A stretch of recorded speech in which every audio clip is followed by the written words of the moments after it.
वाच. धडा 4 चतुर हिराबाई. पहाट झाली, माणिक झोपेतून उठला. बाहेर पाहिले, 2 बैलांपैकी एकच बैल दिसला. माणिकने बायकोला हाक मारली.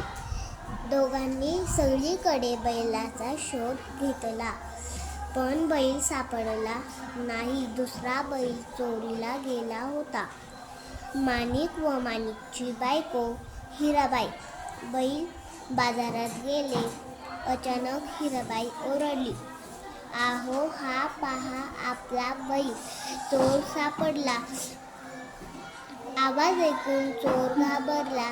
तसे न दाखवता तो बोलला, "हा बैल माझाच आहे." दोघे भांडू लागली. हिराबाई चतुर होती. तिने बैलाचे डोळे हाताने बंद केले. चोराला विचारले, "बैलाचा कोणता डोळा अधू आहे ते सांग." बरोबर सांगितले तर बैल तुझा. चोराने अगोदर उजवा मग डावा असे सांगितले.